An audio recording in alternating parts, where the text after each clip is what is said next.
احنا بلزمنا تصاوير، سيدنا فين التصاوير؟ بلزمنا كسل.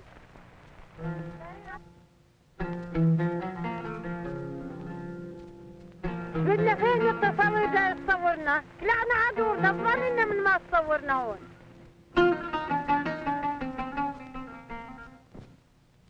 We are the Palestinian people. We have lived on our land, our Palestine, for thousands of years. Now we are almost all refugees. The Zionists have driven us off our land. Now we must live in refugee camps outside our Palestine. Someday we will return. I am making a picture of my village out of sticks and stones. My village in Palestine before the Zionists drove us out. It was always a rich and beautiful place. It was not a desert as the Zionists say. Try to imagine yourself living in these tents, not for a day, not for a week, not for a month, not for a year. Suppose you imagine yourself that all your life you are going to stay in this tent. Believe me, you will make a guerrilla. You will go and fight for your land, fight for your home, fight for your country. We wait and wait for a long time. From 48 till now, waiting for the United Nations, but nothing had been done except more refugees.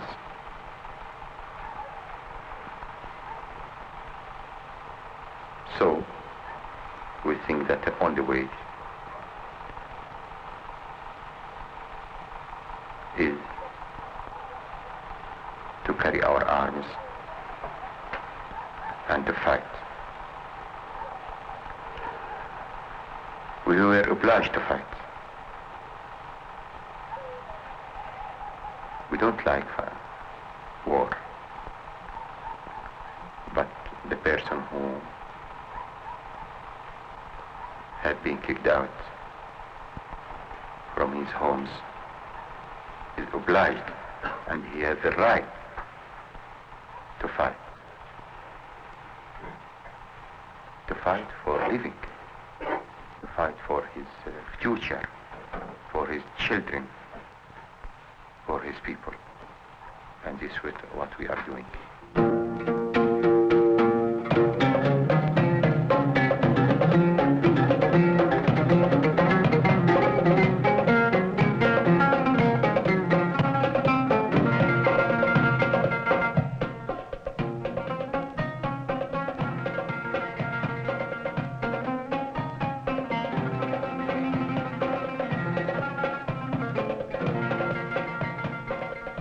We are not fighting the Jewish people. There were always Jews in Palestine before the Zionists came. We were friends. It was the movement of the Zionists that wanted all our land and wanted to drive us out.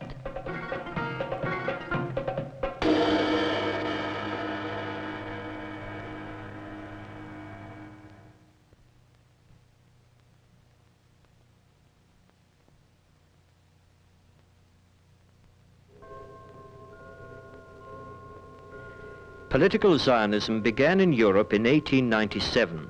Its aim was the creation of a Jewish national state. At the first Zionist Congress in 1897, Theodor Herzl, the founder of Zionism, called for Jewish colonization of Palestine. Of the Palestinian Arabs, who are 90% or more of the population, Herzl said, "We shall try to spirit the penniless population across the border by procuring employment for it in transit countries, while denying it any employment in our own country." Herzl approached European rulers with his plan for expanded Jewish settlement in Palestine.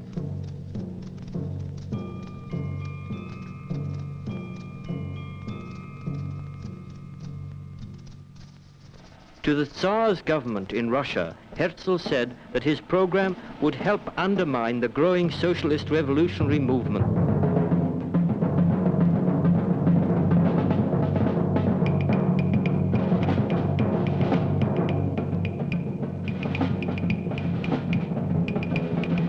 To the German Kaiser, Herzl presented it as fitting in with the German imperial ambitions in Asia Minor.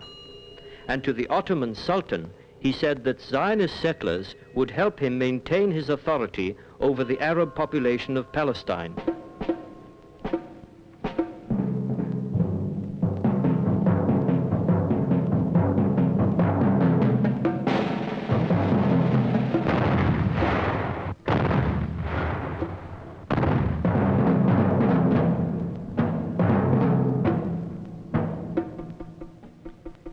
It was during World War I that Zionism found a willing partner in England in its aim to colonize Palestine.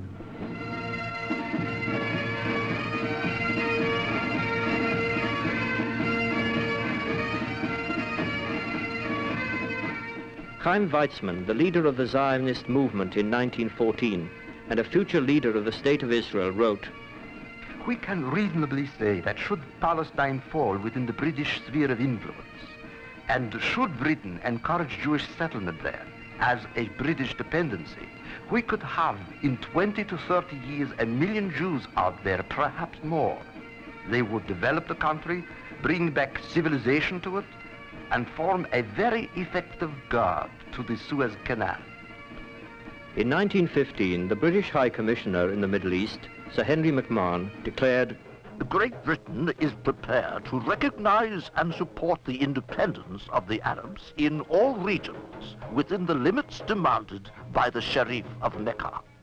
With this promise that England would help the Arab peoples gain their independence, the Arabs rose in revolt against the Ottoman Turks, who had ruled over the Middle East for over 400 years. But the British had no intention of helping the Arabs of Palestine gain their independence. In 1916, they concluded the treacherous Sykes-Picot Treaty with the French, carving up the Middle East between the two imperialist powers and eventually placing Palestine under British control.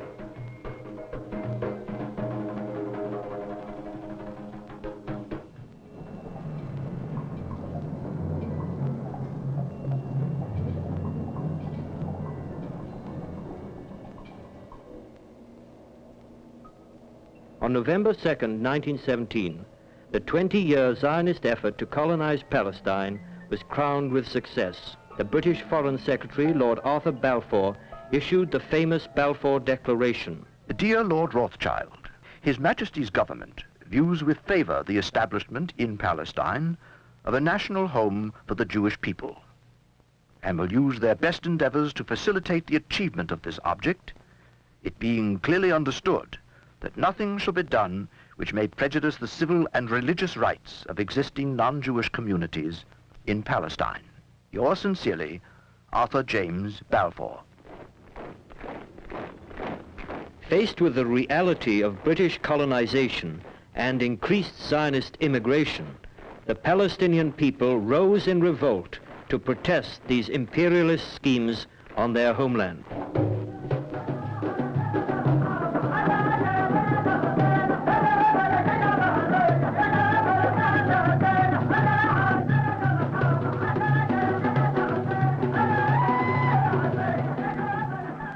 For 20 years, we demonstrated and fought against the British and the Zionists. The British sent in 6 different commissions to investigate our demands. Each time, they reported that the cause of our outrage was Zionist immigration to our land. These commissions didn't mean a thing. The official policy of the British was to help the Zionists. Year after year, their immigration increased. Finally, in 1936, we, the Palestinian people, began our revolution. We organized a general strike all over Palestine. It lasted for 6 months, the longest strike in the history of the Arab world. For 3 years, we fought a war of resistance.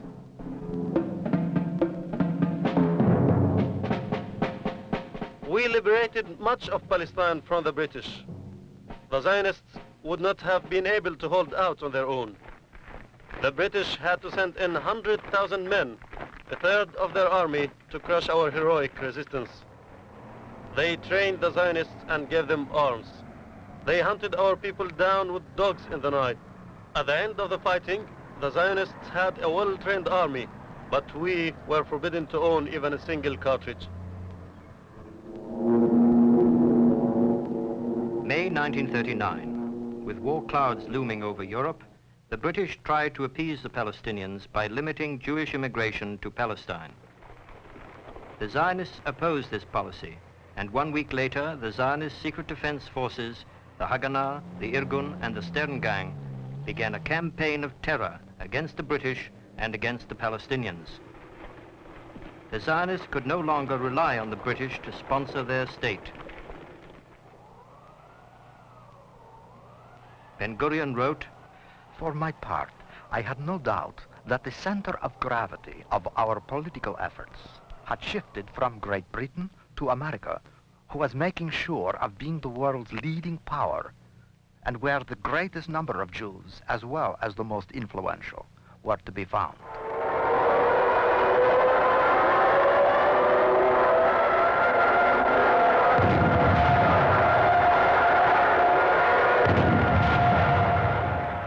September 1st, 1939. War was declared between Britain and Germany.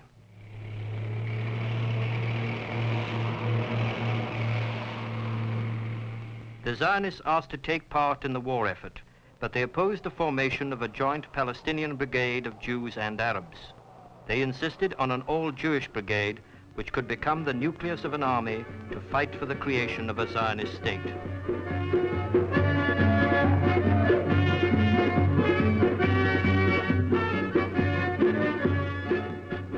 The First World War brought us the Balfour Declaration. The second ought to bring us the Jewish state.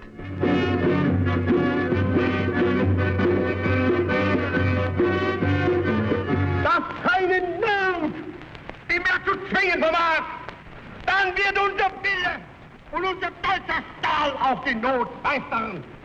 Deutschland, sieg heil! In Europe, smoldering Nazi anti-Semitism broke loose in a vicious attack on the Jewish people. In 1938, more than 20,000 Jewish people were arrested in Germany. Thousands of shops were looted. Hundreds of synagogues and apartment houses were burned. Jewish people were barred from crafts and trades, their children barred from German schools.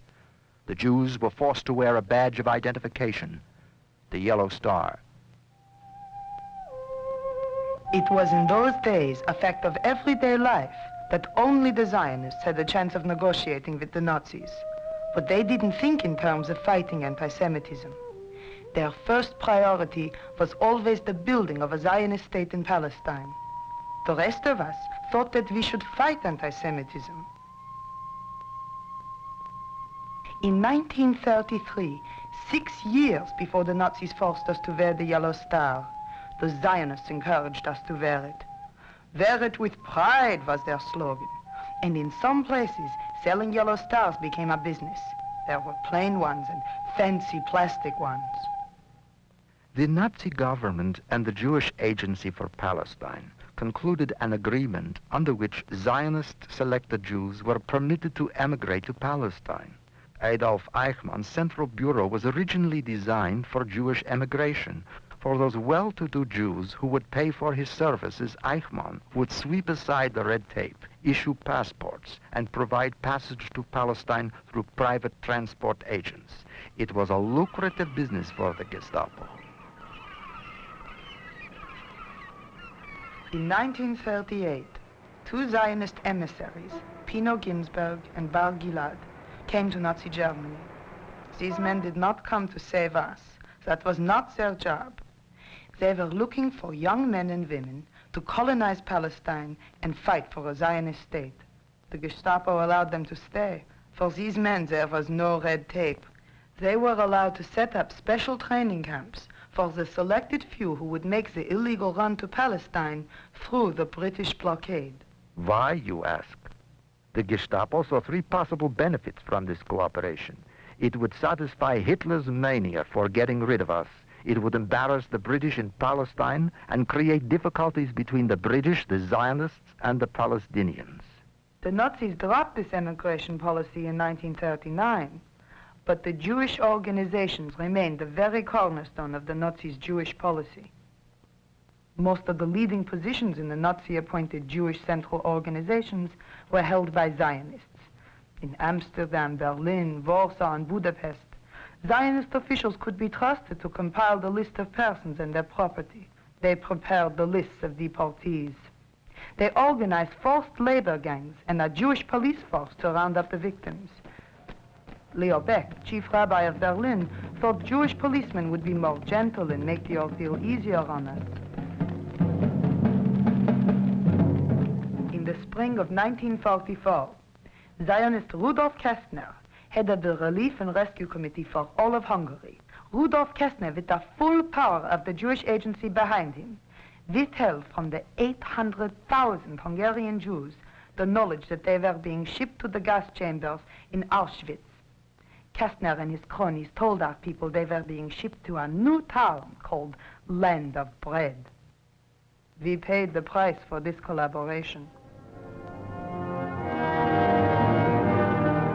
All the governments of the world were silent, including the Zionist officials in Palestine. Rescuing us was not their priority.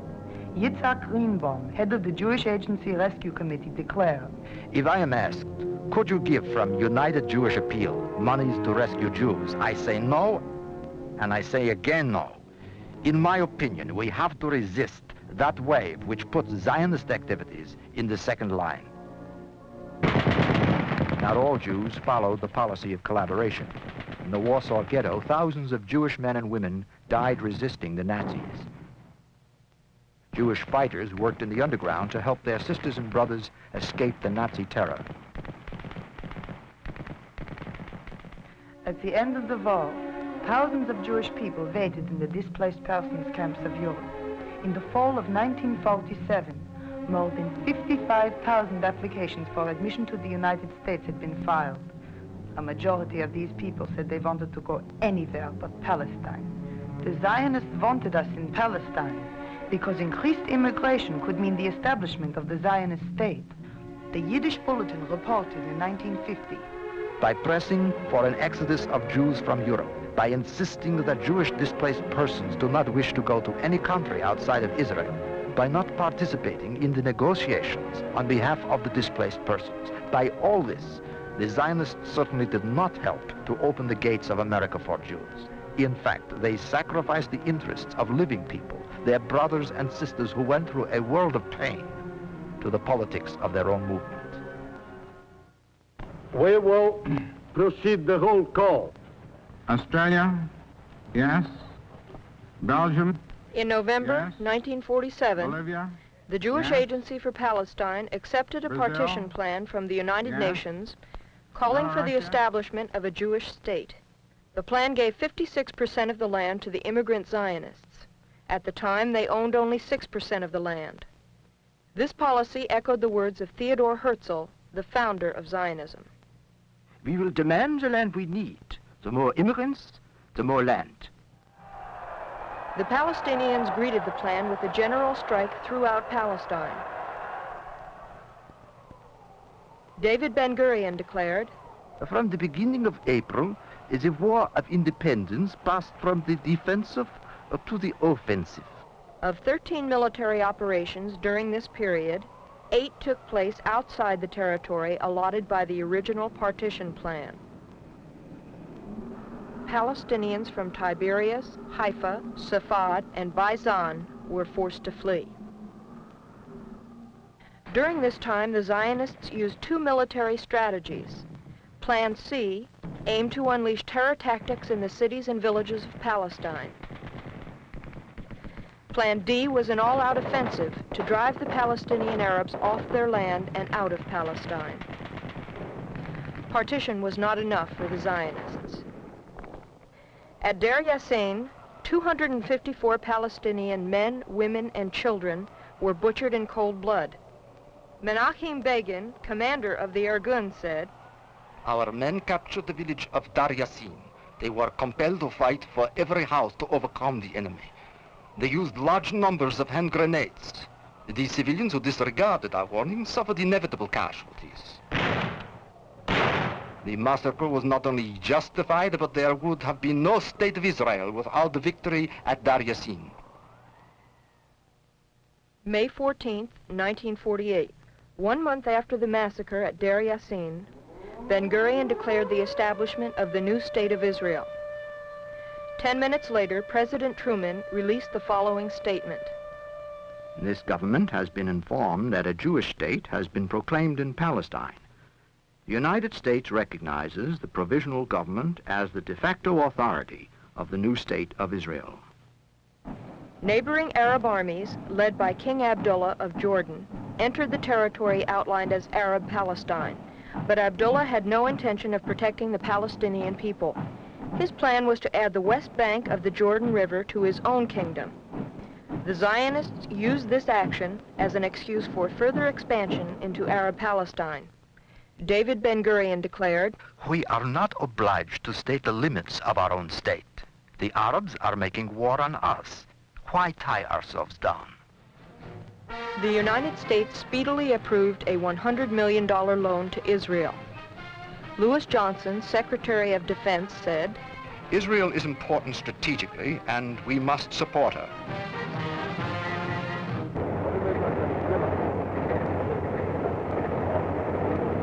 Secretary Johnson did not mention that 1 million homeless Palestinians were forced to seek refuge in the border areas of Egypt, Jordan, Syria, and Lebanon.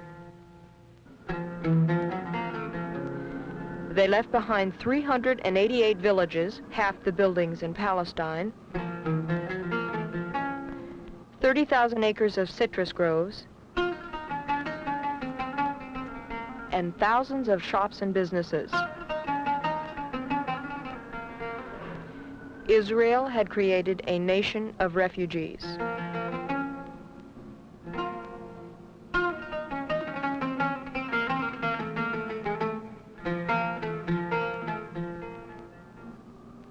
We were living in very bad conditions after the Exodus in 1948. There was not enough land, farms, nor vegetables for the native people. The people would eat anything, anything green. We were very hungry. There was much starvation. We lived 10 people to one small room. Our people were afflicted with tuberculosis. 4 out of 5 babies died before they reached the first year of life. After 6 months of almost complete starvation, the United Nations began their program to give us only 6 cents worth of food every day, barely enough to survive. All of this was the result of the Zionist Israel. In July 1956, Egypt nationalized the British-French-owned Suez Canal Company. In response to this strong show of Arab nationalism, Abba Eban, Israeli representative to the UN, said, "Israel will start no war." The next day, a 30,000-man Israeli invasion force lunged across the Sinai Peninsula of Egypt for the Suez Canal. 2 days later, England and France followed.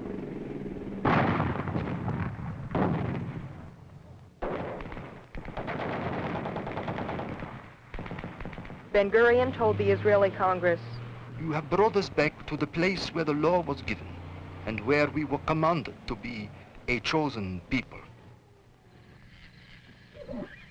On the first day of the Sinai invasion, Israeli border police proclaimed a curfew in the city of Kfar Qasim. Unaware of this curfew, the villagers returning from work in the fields were shot down by the Israeli police. An Israeli court found 7 of the policemen guilty of having killed 43 men, women, and children deliberately. The leader of the massacre was fined 1 Israeli penny. The Palestinian Revolution was born in our refugee camps, where the poor, the hungry, and the landless survived. Some of us began to think, we are the Palestinians. The land is Palestinian. The problem is Palestinian, and the people are Palestinians. So, only we can find a solution. In 1956, we started the Palestinian National Liberation Movement in the Gaza Strip. For 9 years, we were very secret. We met together.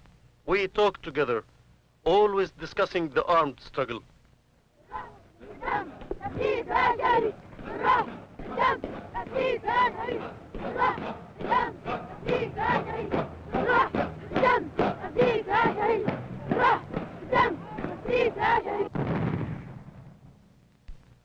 On January 1st, 1965, we launched our first operation into occupied Palestine, also called Israel. This was the first time that we faced the enemy. The people heard about us and wanted to join us. At first, we contacted the other Arab political parties and proposed the armed struggle. They not only rejected our ideas, but even tried to attack us, saying that the Palestinians can never liberate their land. They opposed the idea of a long people's war, claiming that the war must be short and decisive. Both the Israeli and the Arab governments sent their secret police to hunt down our commandos. Mass arrests were made, both inside Israel and the Arab countries. All the governments feared our revolution. We knew from the beginning that our war was not against the Jews. Our war was against the Zionist military machine that brutalized our people.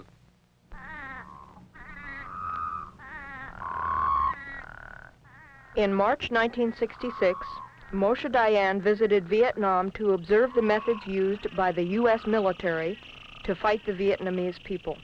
He traveled with U.S. Marines and witnessed a battle near the Cambodian border. He wrote, "The United States and Israel employ almost identical language in speaking of reprisal action. The formula employed is that the cost involved in aiding the enemy Hanoi or the Arab countries must be made so high that those involved will no longer be willing to pay it." While Dayan was still in Vietnam, the U.S. announced the sale of Skyhawk attack bombers to Israel. The New York Times reported this was the first time that the U.S. had introduced a strictly offensive weapon into the Middle East.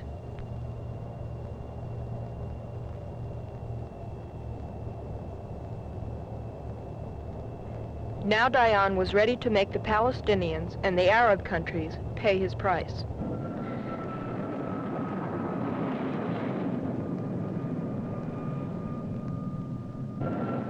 On June 5th, 1967, Israeli bombers appeared in the skies over Egypt, Jordan, Syria, and Lebanon, launching the Six-Day War.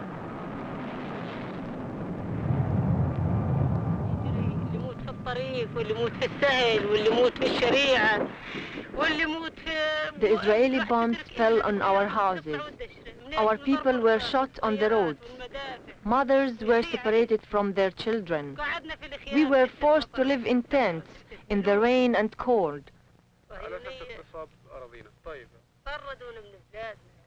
The Zionists expelled us from our country. Women were left without fathers, husbands, brothers or sons.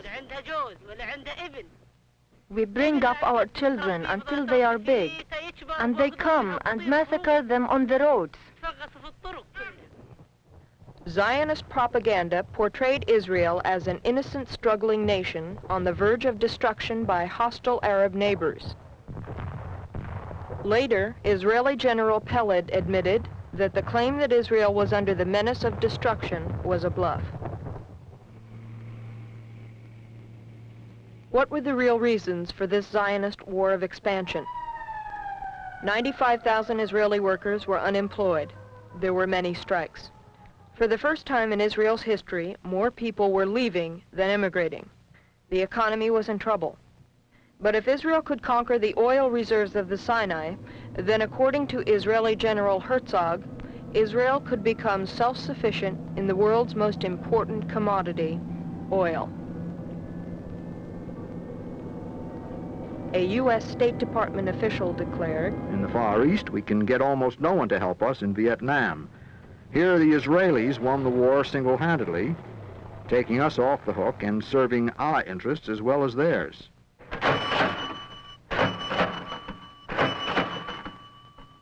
As a result of their military victory in June, the Israelis occupied Gaza, the West Bank of the River Jordan, Jerusalem with its $70 million annual tourist industry, the Sinai with its $60 million annual oil production, and the Golan Heights, part of Syria. Once again, hundreds of thousands of Palestinians were forced to live under Zionist occupation. This is a Palestinian packing plant in the occupied Gaza Strip. Palestinians do the work.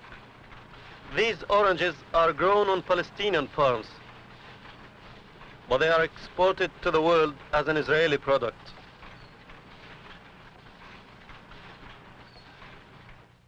For every expression of resistance against the Zionist occupation, our people faced collective punishment. Israeli soldiers on reprisal operations would use a can of black paint to put a circle with an X in the middle on every third or fourth shop door. No official explanation was given.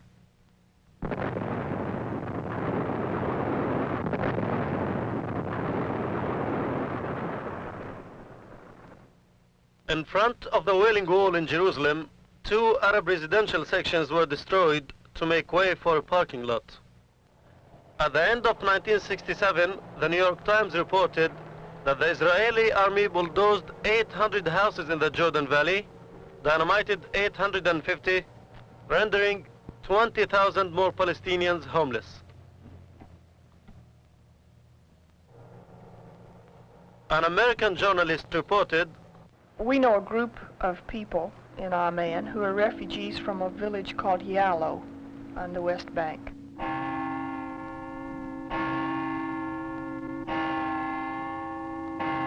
At dawn, they were awakened by soldiers pounding on their doors. They pounded on the doors. They made all of the people come out of their houses exactly as they had slept. They made them leave without taking anything with them. They weren't permitted to feed their children, and they were told to walk in a certain direction down the road. And then the army began dynamiting their homes behind them, even as they went. This is not even the end of the story, but these people, as they traveled down the road, were harassed by the soldiers who selected men at random and murdered them before the eyes of the others. why does Israel deal so brutally with the Palestinians? Why such harsh treatment? Perhaps Moshe Dayan has the answer. I am against the integration of a large number of Arabs. I think a solution should be found that would not leave too big an Arab minority within our frontiers.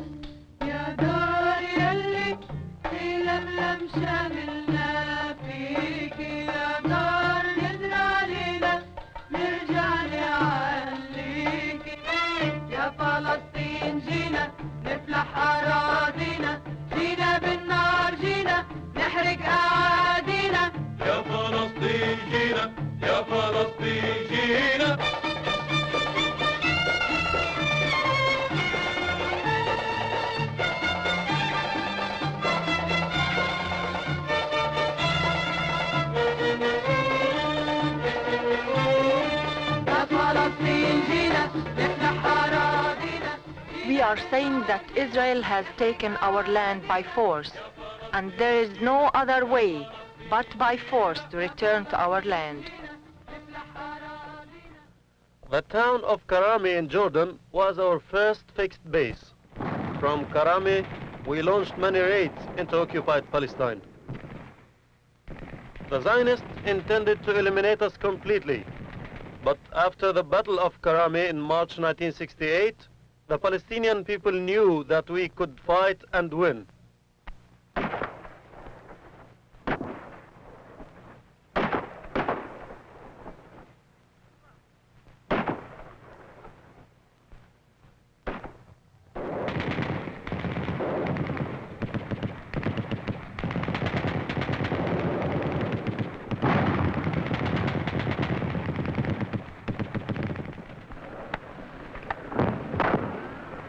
The Zionists attacked Karami with almost 10,000 men.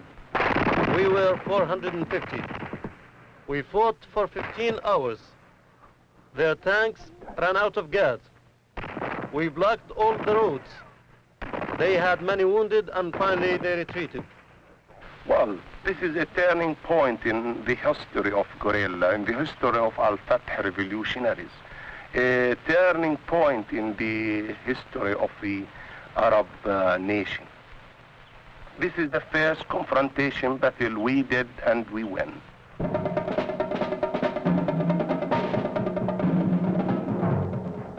After the battle, all the Palestinians heard about Karami and thousands wanted to join the movement and fight to return to Palestine. And what did you do before you joined Al-Fatah? I have been working as a clerk in a machine company, electric machine company. And why did you join Al-Fatah so late? Because I want to do my best to fight the Israeli army to get back my country, Palestine country. How many years do you think you will have to fight? It doesn't matter. 3, 4, 5, 10. If I did, my children will be big and he will find instead of me. We went to the workers in the oil refineries. We helped them organize a union and supported their strikes.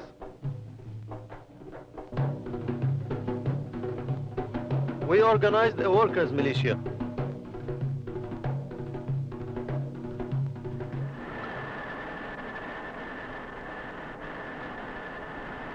We published many newspapers so that all the Arab people could learn about our struggle.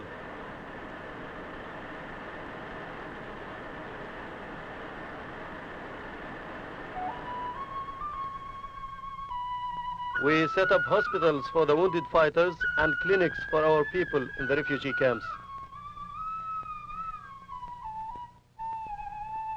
The revolution changed all our lives. We started the General Union of Palestinian Women and organized workshops and schools for women. The income from this sewing workshop helped support our families and the revolutionary movement.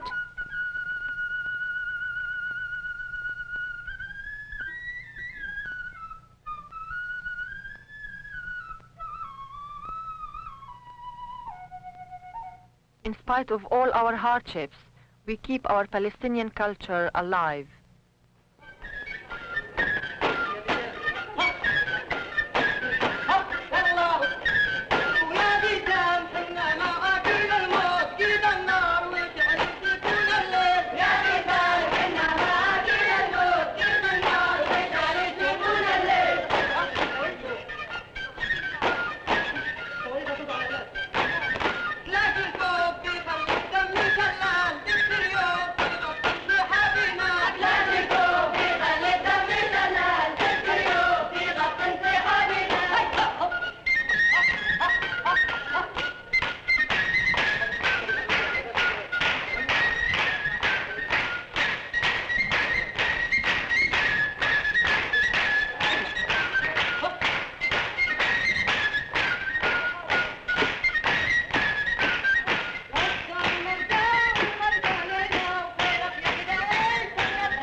Now, my part in the revolution is to be the principal of the organization Beit al-Maqdis School.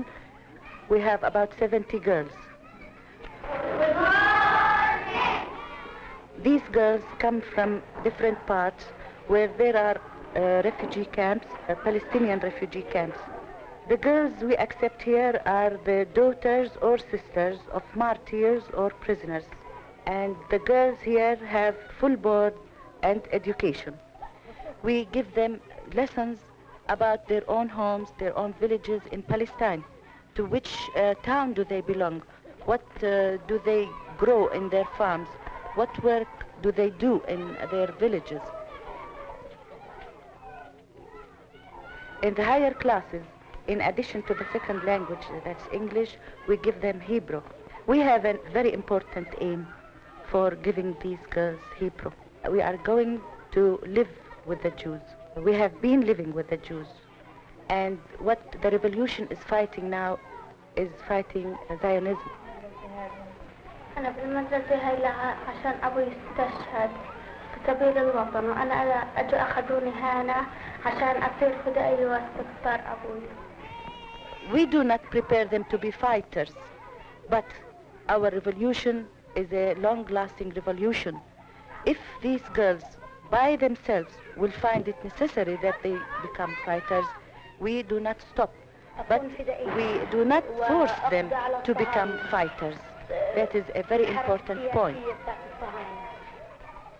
We want to bring a new generation that will know their country and who are always talking about their country and want to go back to their country. My name is Abu Zaid. I'm 13. I'm a member of the Ashbal with 300 other young Palestinian boys and girls.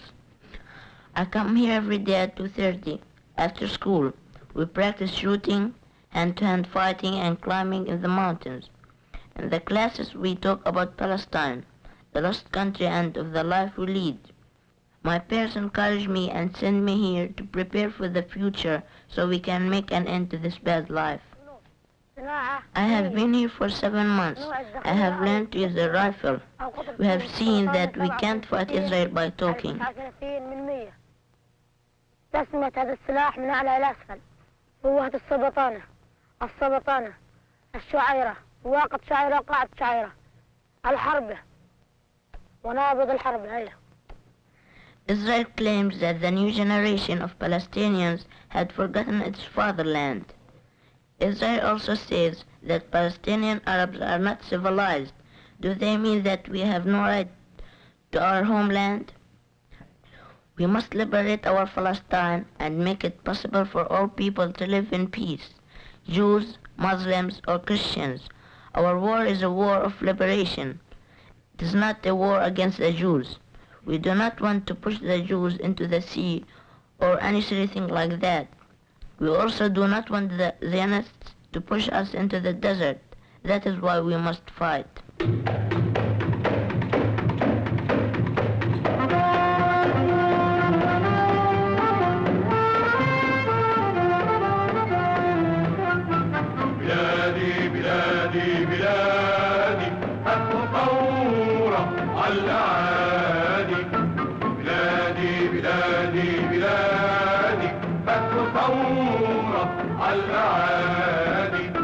فلسطين يا أرض الجدود إليك لا بد أن نعود فتح ثورة ستسود والعاصفة أمل بلادي بلادي بلادي بلادي فتح ثورة على الأعادي بلادي بلادي بلادي فتح ثورة على الأعادي العاصفة تمشي هناك تزرع الأرض شراك للردى وإلى الهلاك كل غاضب في بلادي بلادي بلادي بلادي فتح ثورة على الأعادي بلادي بلادي بلادي فتح ثورة على الأعادي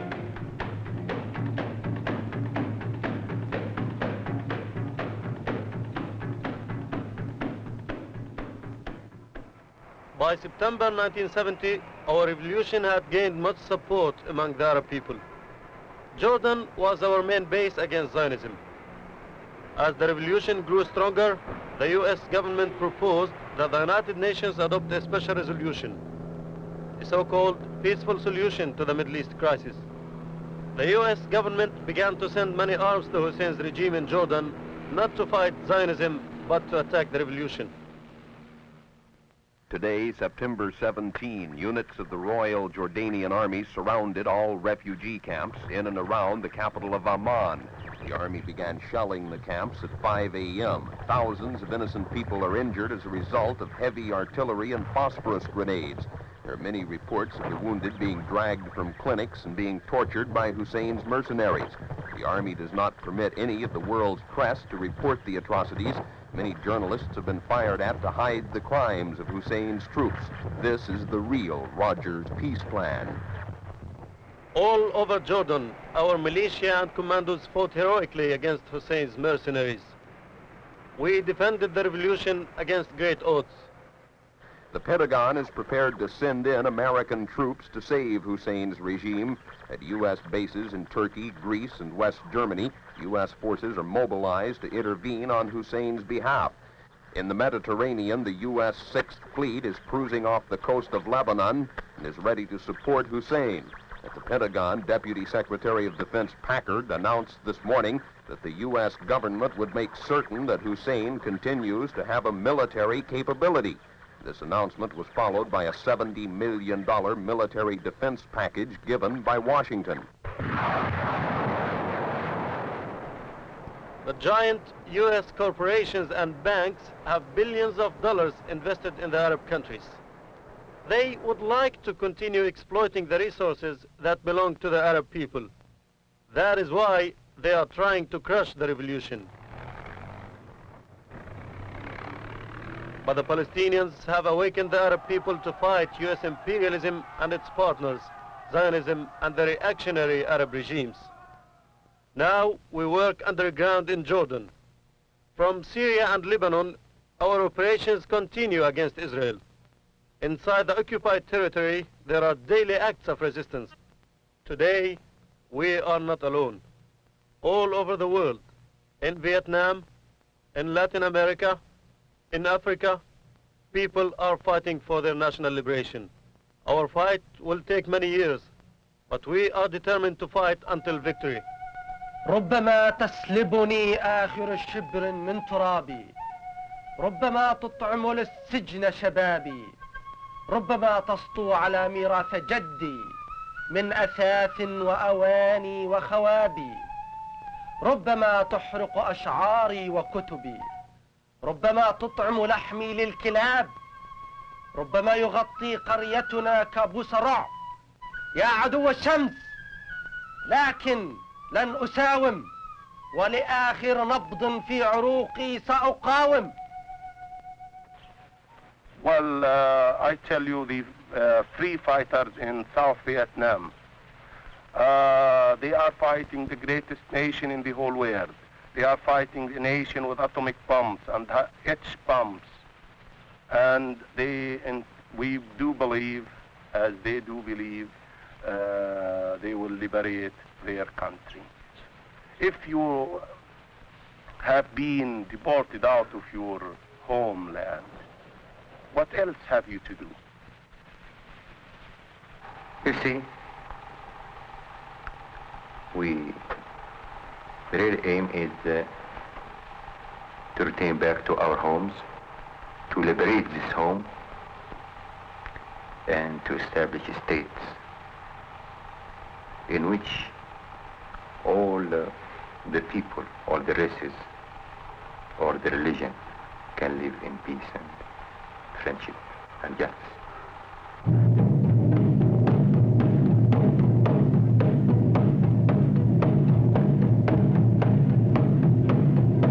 أنا